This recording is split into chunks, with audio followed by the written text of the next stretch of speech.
Tough Mudder. Cwrs 12 milltir a ddylunwyd gan aelodau'r lluodd arfog yn America.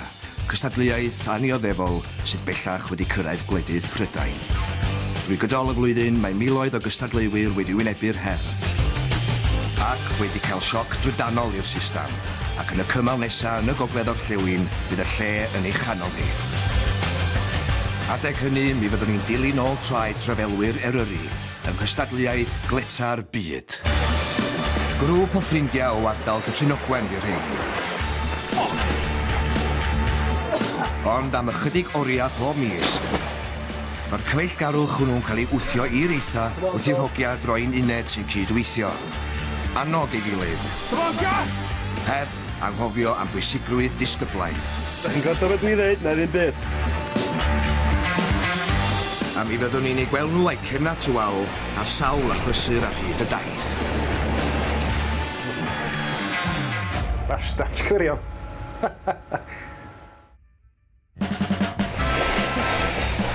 Dau sydd wedi gweld yr ymarferion yn galed iawn ar brydiau ydy Dewi Rees a Bill Hwaki. Nhw wedi aelodau hynnaf y tîm sy'n llawn o hogia yn ei 30au. Rwy, Bill Hwaki'n dod. Iawn, Bill! 50 gwael, sbioch fynd bo. Felly, be di hanes Mawri enwocaf clwb rygbi Bethesda? The guys in the Tough Mudders, they were all youths when I first came to play for the first, and so I used to see them a lot in the club, and they'd be singing and misbehaving and carrying on, but it was good to see it's part of rugby environments, and they were good lads, and they all came through, and I managed to play with most of them in the first as well, so that was something special. Ond mae Bill wedi hen arfer cystadlu, ac wedi cymryd rhan mewn cystadlaethau torri coed ers 1996, gan gynnwys lefel rhyngwladol. Oh, it's a hobby, definitely, yeah. So it's my form of golf. Sa di mewn trwbl i'w bryd, sa ti eisiau boeth a Bill wrth y dochr di? Mae'n ysbrydoli pobl. Mae'n 51 man, dwi'n meddwl. Dwi'n cael deud yn iawn oed i roi wedi. Go on, down! O, Dewi Hodford! Ond swn i'n gwybod beth o'n i'n gorfod ymarfer i wneud hyn. A swn i wedi meddwl yn iawn amdano, dwi'n meddwl swn i wedi gwrthod, i fod yn onest. Straight down, please, say. Ambulance, o ge? Pwysig ambulance. Dewi Rees, mae'n o! I fod yn onest, o'ch ti'n gael llawer o ddiwys gan y meic. Nes i ddod gad fi feddwl amdano, a dyn o'ch ti'n cael tyw tylaen a babi. A dyn, cych ti gael chans i feddwl, o'ch ti'n dweud, ia, iawn na, io. Ond gwahanol iawn oedd y stori pan mi rhaid i Mike Cyselfynydd holi Bill Hwaki i ymuno'r tîm. Come on, Lee! Oh, my boy Undin, he phoned me and started chatting away about the Tough Mudder, and it took him probably about 5-6 minutes before he realised. And he goes, whereabouts are you, by the way? And I said, well, I'm in New Zealand. I'm chopping wood out in New Zealand and having a family holiday. And he goes, oh, you bastard, and hung up immediately. Diwrnod arall o ymarfer, ac mae'na surprise yn disgwyl y Snowdonia Warriors.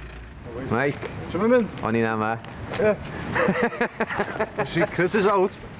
Heddiw mae Mike wedi tynnu bod Rhan ag Adam o gwmni Parafit yr tîm drwy'r felin. Oherwydd cefndir milwrol o ddau, mi fyddan nhw'n gyfarwydd iawn ar math o gwrs fydd yn paratoi'r hogia cyn y diwrnod mawr.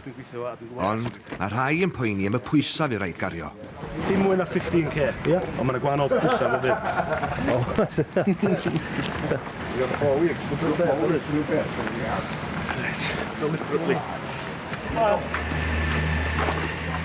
Oce, beth da ni'n dweud wan? Da ni'n mynd am chydig bach o beth da ni'n licio gael o adventure run. Iawn? Oce! Trwy'r coedwig chydig bach, trwy'r afon, gael hogia chydig bach yn lyr. Ar wahân i'r ycsac trwm fi rhaid i ddioddau'r gwrs i dros 8 milltir o hyd, bu rhaid i bob aelod gario pwysau ychwanegol a newid drosodd wrth fynd ymlaen. Teia'r car, jerrycan 25 kg, a Larry the log. Dal i fynd, oge? Come on, Annie, you go there. Annie.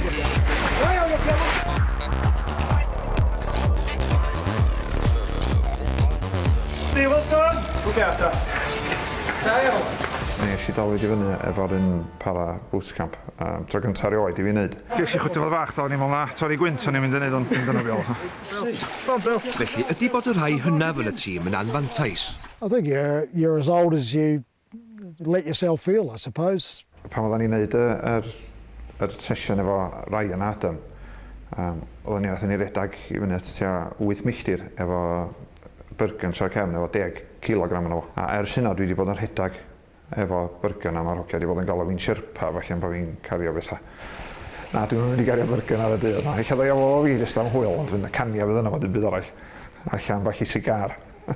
Y Dewi'n dod â lot o hiwmor i fewn i'r sesiynau yma. Pan mae pethau'n dechrau mynd yn effernol a galad, mae'n jyst yn cracio pob i fyny efo ryw one-liner. 2 awr hir oedd y fol i mewn di. Ond ar gystadleuaeth nesau, oedd mynd flat out efo hogia paraffit yn benderfyniad doeth. I fyny at, swn i'n dweud rhyw 2 fis yn ôl. O'n i'n gweld yn hyn datblygu. O'n i'n poeni cyn at y challenge yna. O'n i'n poeni os o'n i'n mynd i wneud o ta be, a wan a dwi reit gyffyrddus ac yn barod amdano. Diolch, Mr Motivator. Dwi yn edrych ymlaen i'n cael diwrnod da efo'r hogia a digon o hwyl a atgofion dyma fi wedi mynd efo chdi i'r bedd. Wythnos nesa ar y lle. Ymarfer ola'r hogia cyn y Tough Mudder. Horrendous o teimlad. Waw!